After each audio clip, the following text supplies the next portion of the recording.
What if I told you that one moment, one image, or one voice could change everything? For me, that moment came on October 19th, 2021. I want you to join me.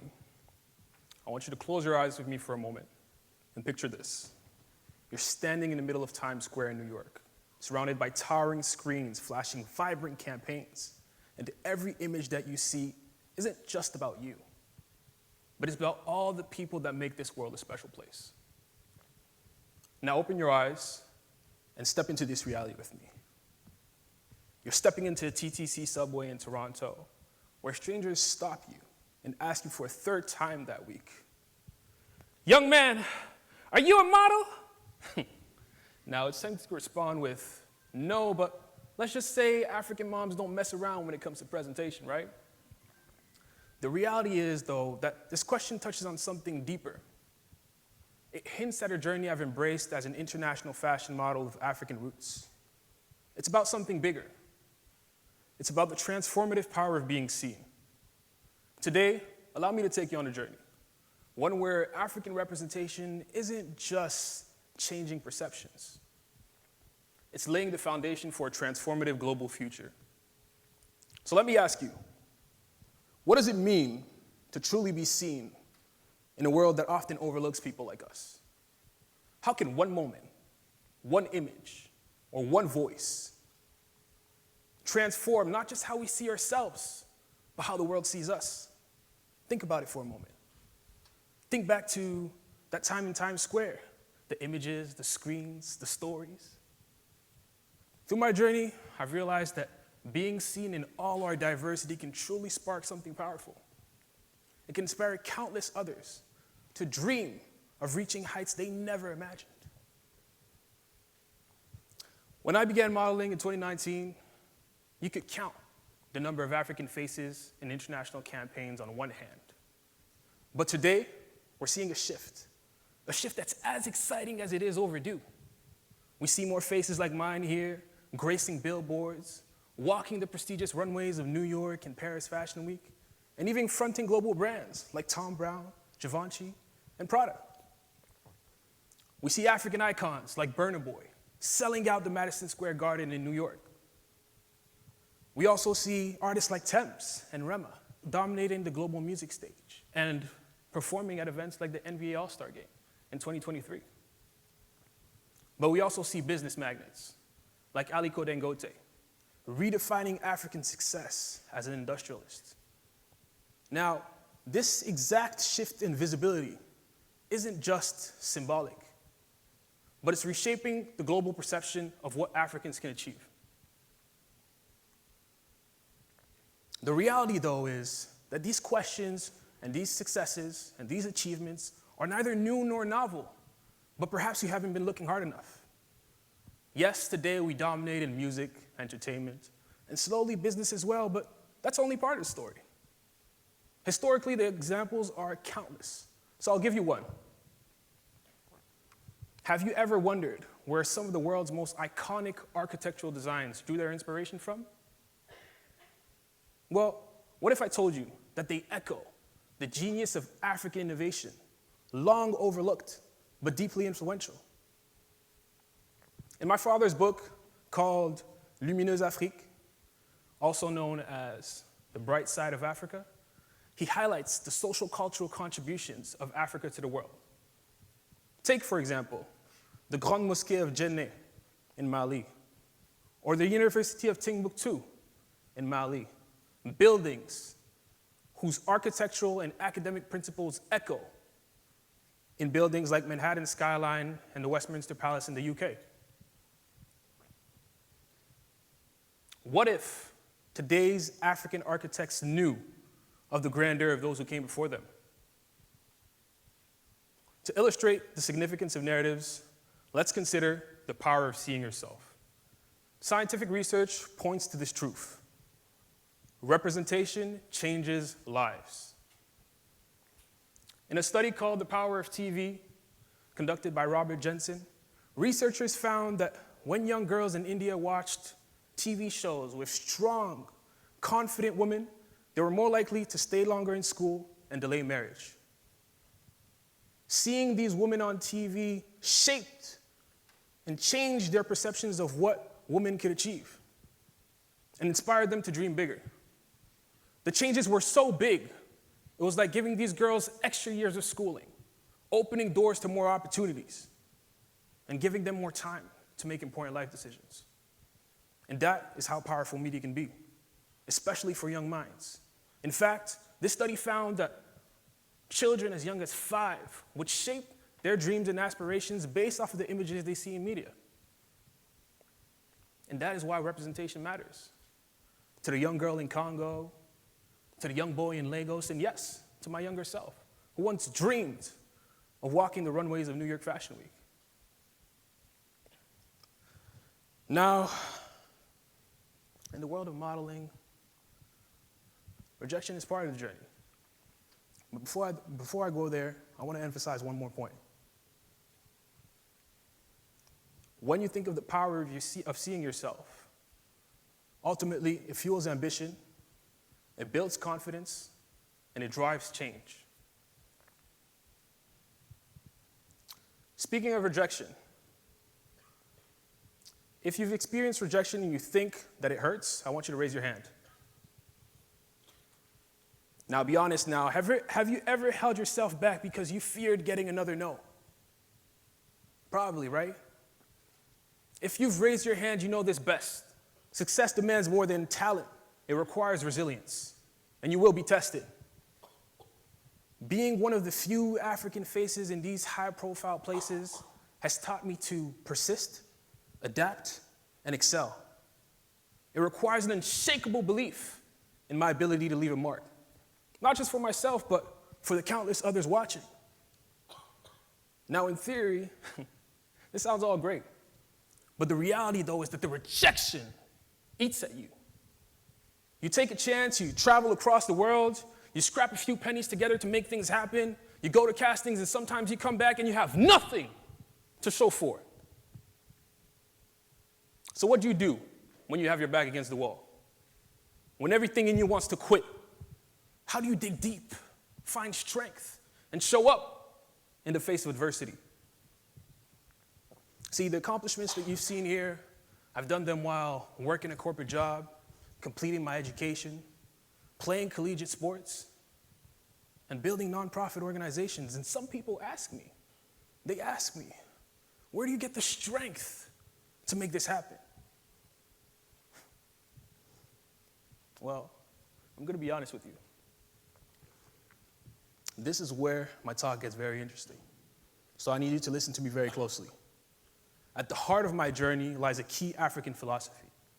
And to define it, I'll be quoting the late, great Nelson Mandela. In Africa, there's a concept known as the spirit of Ubuntu.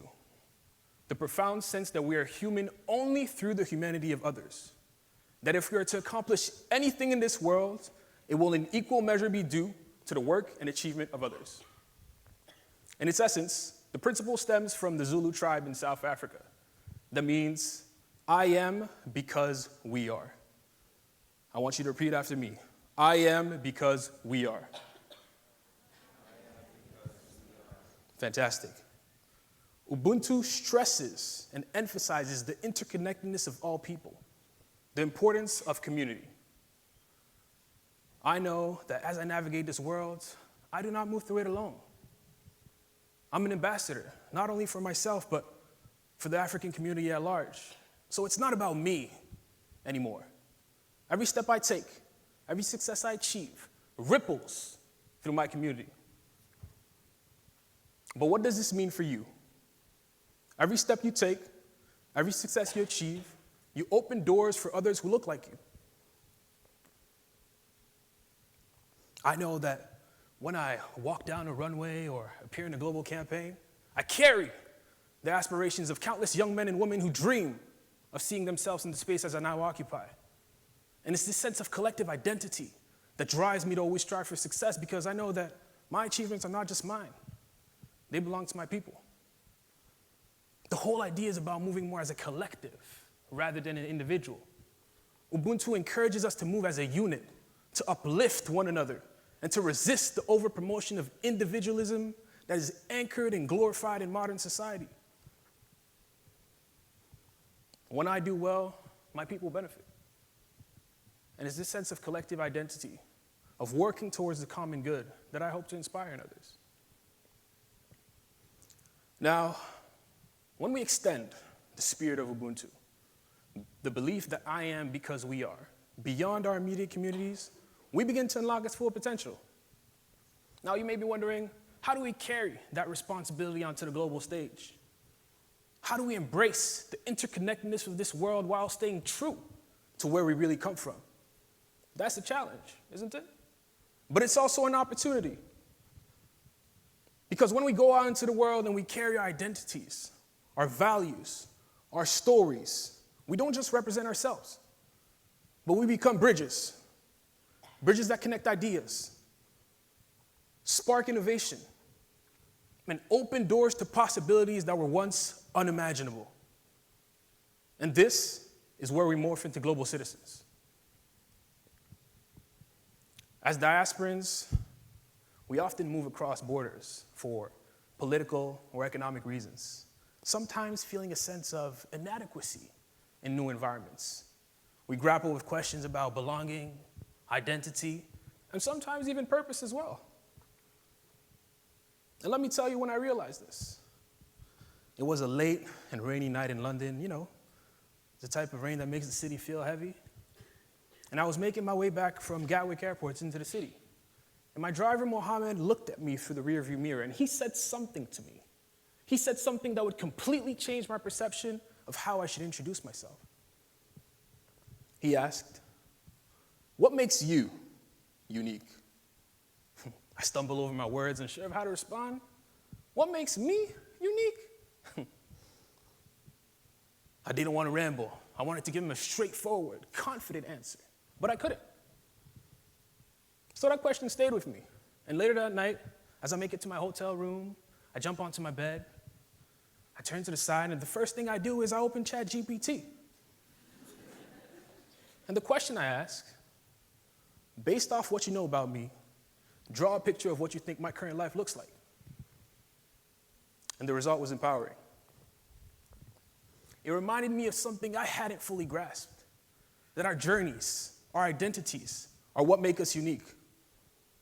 What many don't realize is that our migration, our global movement, equips us with something extraordinary. It equips us with adaptability skills, deep cultural insights, and the unique ability to see the world not just as it is, but as it could be. This experience morphs us and shapes us into leaders, innovators, who can tackle world-class challenges with a limited amount of resources. I want to encourage and I want to inspire the next generation to embrace their global identity, to understand that their cultural heritage, their values are not weaknesses. Their ability to adapt is their greatest strength. As they navigate the world, they ought to paint the canvas of their lives with audacious strokes of purpose, passion, and relentless determination. Now, let's look towards the future. Africa stands on the brink of a transformation that can define this century. By 2050, 1 in 4 people in the world will be African. The continent will have the largest working age population with over 1 billion people under 25. The continent will have the highest rate of entrepreneurial activity in the world. And today, African music, art, and fashion are now billion-dollar industries, redefining global trends and influencing culture. These statistics that you see right here, they aren't just statistics. They're a call to action. It's about taking our place on the global stage and becoming engines of progress that shape the future. And speaking of the future, I'll share something with you. And I'll leave you with this. I want you to think great visionaries. Zuckerberg, Steve Jobs, household names whose ideas have reshaped the world as we know it. But here's the question. What if the next Zuckerberg or Jobs wasn't a singular story of brilliance? What if it was an entire generation of African innovators, leaders, artists, rewriting the rules of the game? This isn't a dream. It's within our reach, yet it requires us to embrace our culture, celebrate our uniqueness, and take our place boldly on the global stage.